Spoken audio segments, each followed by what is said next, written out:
इस वक्त मौजूद हैं हम अलीगढ़ के बरौड़ालय गेस्ट हाउस में। यहाँ चौधरी अजीत सिंह की जयंती आरएलडी के दर्जनों कार्यकर्ता व पदाधिकारियों के साथ मनाई गई है।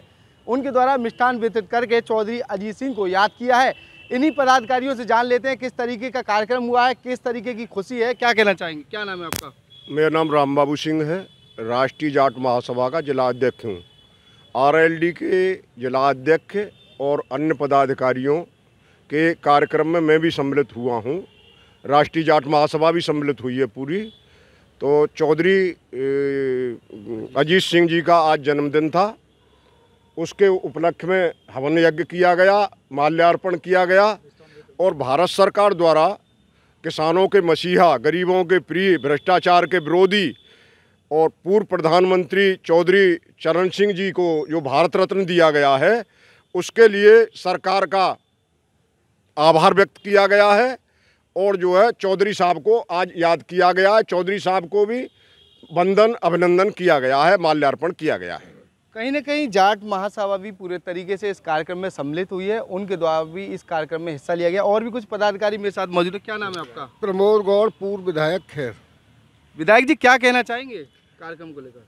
ये भारत सरकार ने हमारे चौधरी अजीत सिंह जी की बहुत पुरानी वो थी इच्छा कि चौधरी साहब चरण सिंह जी को भारत रत्न दिया जाए। वो इच्छा भारत सरकार ने पूरी की है और आज हमारे चौधरी अजीत सिंह जी की जयंती है।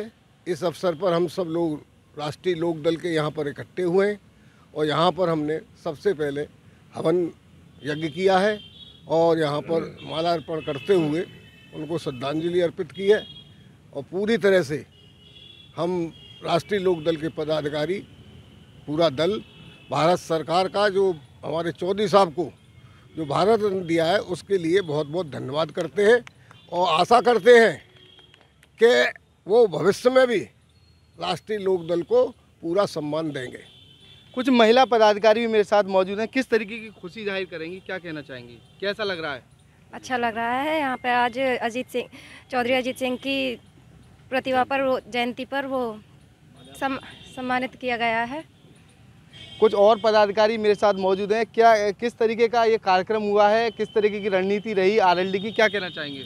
मैं मोहम्मद सुलेमान खान, जो जिला अध्यक्ष किसान यूनियन से, और जो हमारे जवाहरलाल नेहरू, चौधरी जवाहरलाल नेहरू जी को जो सम्मानित किया गया है, उसकी चौधरी चरण सिंह, उनको सम्मानित किया गया उनकी खुशी में, और हमको ये आह्वान वगैरह किया है।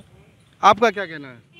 मैं चौधरी रामवती सिंह, मैं राष्ट्रीय जाट महासभा भारत से राष्ट्रीय अध्यक्ष हूँ, महिला प्रकोष्ठ से, और किसान यूनियन की भी राष्ट्रीय अध्यक्ष महिला प्रकोष्ठ से हूँ।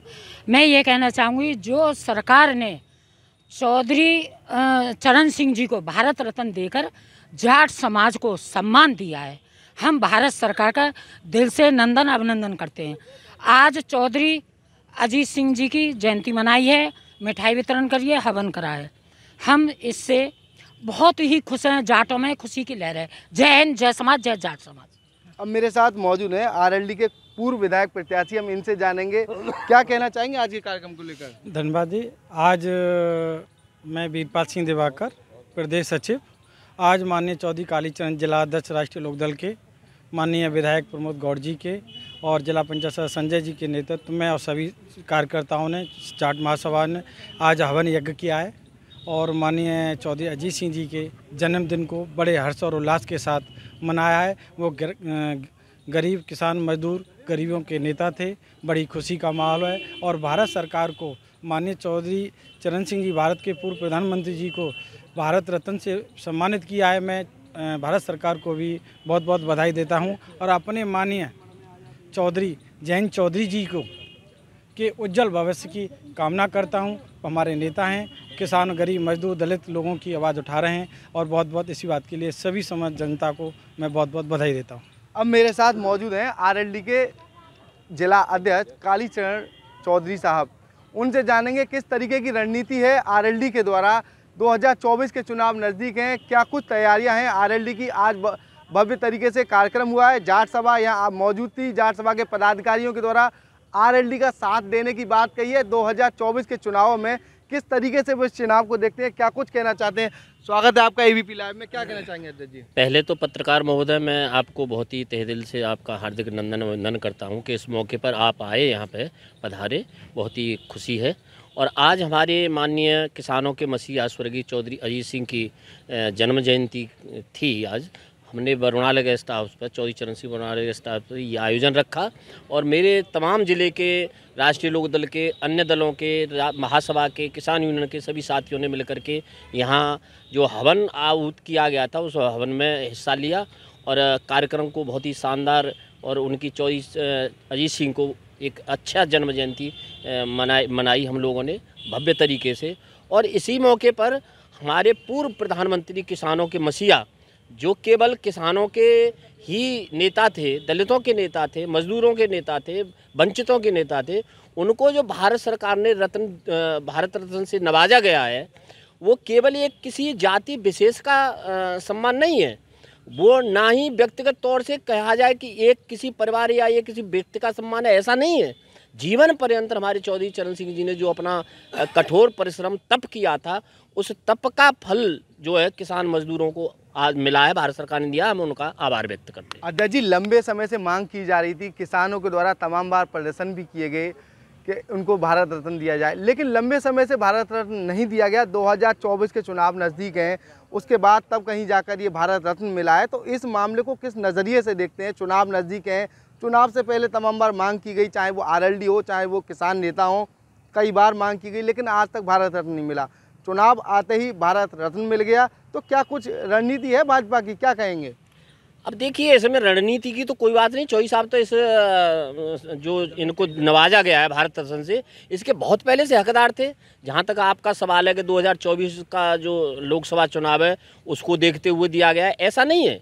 ये तो ये किसान मजदूरों की आवाज़ को जो बहुत लंबे समय से दबी हुई थी, उसको सरकार ने समझा, जाना। अब ये बात अलग है कि इस अब जान पाए हैं, ये बहुत अच्छी बात है, खुशी की बात है। और ये चौधरी साहब का सम्मान नहीं है, ये समस्त पूरे भारतवर्ष के किसानों का, दलितों का, शोषितों का, मजदूरों का, युवाओं का, बेरोजगारों का सम्मान है। जयंत चौधरी जी भाजपा की ओर जा रहे हैं, कुछ ही चीज़ें बाकी रह गई हैं, ऐसा बताया जा रहा है। कुछ समय में जयंत चौधरी जी भाजपा के हो जाएंगे, यानी कि गठबंधन हो जाएगा। तो आरएलडी के जितने भी कुछ विधायक हैं वो लगातार पता चल रहा है नाराज़गी व्यक्त है। क्या कुछ अलीगढ़ में ऐसा कुछ है, आरएलडी के लोग जो हैं वो भाजपा से कुछ पूरे तरीके से नज़रअंदाज करते हुए आ रहे हों? क्या मानते हैं इस बात को? ऐसा हमारे माननीय राष्ट्रीय अध्यक्ष चौधरी जयंत जी के नेतृत्व में हमारे राष्ट्रीय लोकदल में किसी भी तरह की कोई विरोध या विरोध के स्वर कहीं भी नहीं है, ना हमारे विधायक कहीं गए। विधायक हमारे सब संतुष्ट हैं, कोई कुछ भी नहीं है, इधर उधर नहीं है। और जहाँ तक ये आपने जो गठबंधन की बात कही है, आज तक हमारा जो कार्यक्रम था वो आज तक यहाँ तक था। हमने भारत सरकार का आभार व्यक्त किया है। गठबंधन कब होगा कब नहीं होगा ये शीर्ष नेतृत्व का सवाल है, इस पर मैं कुछ नहीं कहूँगा, लेकिन जब होगा वो आपके सामने भी आ जाएगा, मेरे सामने भी आ जाएगा। हम तो माननीय जयंत सिंह जी के आदेशानुसार उनके साथ हैं, उनके लिए काम करना है, पार्टी के लिए काम करना है, वो जहाँ भी रहेंगे हम उनके साथ। किस तरह की तैयारियां हैं? आरएलडी की लोकसभा हाथरस भी नज़दीक है और अलीगढ़ भी, दोनों ही लोकसभा जो हैं अलीगढ़ से ही मिली जुली हैं। तो आप अलीगढ़ के जिला अध्यक्ष हैं, तो किस तरीके की तैयारियां हैं लोकसभा चुनावों को लेकर आरएलडी की? देखिए, हमारी केवल हाथरस में तैयारियाँ नहीं है आरएलडी की। आरएलडी की तैयारियाँ पूरे पश्चिम उत्तर प्रदेश में और पूर्वी उत्तर प्रदेश में जहाँ भी हमारे कार्यकर्ता हैं, सब जगह बहुत ज़ोरदारी से हमारी तैयारियां चल रही हैं। अब वो बात अलग है कि हम कहाँ से लड़ेंगे नहीं लड़ेंगे, इसी नेतृत्व समझेगा, लेकिन हमारे ज़मीनी कार्यकर्ता जो हैं, पदाधिकारी जो हैं, बहुत ही तन मन से और धन से भी लोग लगे हुए हैं और चौधरी जयंत सिंह के आगे हाथ मजबूत किए जाएंगे। 2024 में ज़्यादा से ज़्यादा सीट जिताने का काम करेंगे। अध्यक्ष जी, एक बयान सोशल मीडिया पर वायरल हो रहा था आपके राष्ट्रीय अध्यक्ष जयंत चौधरी साहब का, मैं चवन्नी नहीं हूँ, पलट जाऊँगा, या फिर चाहे वो हाथरस वाला मामला हो, चाहे और कुछ मामले हों, उनके द्वारा साफ कहा गया था मैं कुछ भी हो जाए भाजपा में नहीं जाऊंगा। लेकिन अब सियासी गर्मियाँ उफान पर हैं, भाजपा की ओर वो जा रहे हैं। अब कहीं ना कहीं लगातार लोगों में भी ये देखा जा रहा है कि जयंत चौधरी साहब जाने को तैयार हैं, ये सारी चीज़ें सामने आ रही हैं। तो क्या आप जैसे भी जयंत चौधरी साहब गठबंधन में चली आएंगी तो आप कितना संतुष्ट नजर आएंगे? जैसे जिस तरीके से उन्होंने पहले बोला था अब वो जा रहे हैं, उसको क्या कहेंगे? देखिए, जो भी कदम माननीय जयंत चौधरी जी हमारे सांसद महोदय जो भी कदम उठाएंगे वो जनता के हित में और जनता की बातों को लेकर ही उठाएंगे। और आज भी मैं आपको बता दूं, ये बहुत ज़्यादा चल रहा है दुष्प्रचार, इसको मैं दुष्प्रचार कहूँगा, चाहे वो मीडिया के द्वारा सही, चाहे अपने लोगों के द्वारा सही, कि ये किसानों के मुद्दे कहाँ जाएंगे, ये कहाँ। हमारे माननीय राष्ट्रीय अध्यक्ष चौधरी जयंत सिंह ने जो मुद्दे किसानों के हैं, वो मुद्दे सरकार से मतलब नहीं है, वो मुद्दे उनके जहन में थे, हैं और आगे भी रहेंगे। वो उन्हीं के लिए काम करेंगे, उन्हीं के लिए लड़ेंगे। बात सरकार की और बात किसी गठबंधन की और वो नहीं है। बात उनका जो मुख्य बिंदु है वो केवल किसानों की लड़ाई लड़ने वाले हैं, मजदूरों की लड़ाई लड़ने वाले हैं, युवाओं की लड़ाई लड़ने वाले हैं, बेरोजगार की लड़ाई लड़ने वाले हैं और उसको अंतिम सांस तक लड़ेंगे, दमदारी के साथ लड़ेंगे। उनका हर कार्यकर्ता, हर पदाधिकारी राष्ट्रीय लोकदल का पूरे उत्तर प्रदेश में उनके साथ है, इसलिए कोई दिक्कत नहीं। अब मेरे साथ मौजूद हैं ब्रज क्षेत्र के अध्यक्ष इरफान खान साहब, उनसे जानेंगे क्या कुछ कहना चाहेंगे आरएलडी को लेकर। आज राष्ट्रीय लोकदल के पूर्व कैबिनेट मंत्री और भारत सरकार में हिंदुस्तान के प्राइम मिनिस्टर रहे पूर्व चौधरी चरण सिंह के पुत्र चौधरी अजीत सिंह की जयंती हम लोगों ने बड़ा ही धूमधाम से बड़ौले गेस्ट हाउस में मनाई।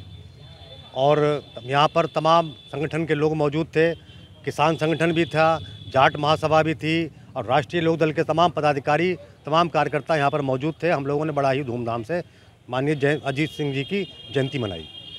क्या कहेंगे, चुनाव नज़दीक है? चुनाव के बारे में हमने आपसे पहले भी कहा था और बार बार भी मैं कहता हूँ, राष्ट्रीय लोकदल की तैयारियाँ पूरी कंप्लीट हैं।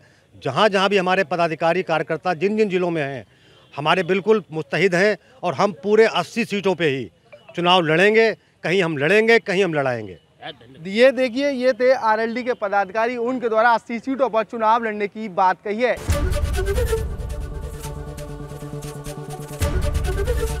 एबीपी गंगा, खबर आपकी, जुबान आपकी।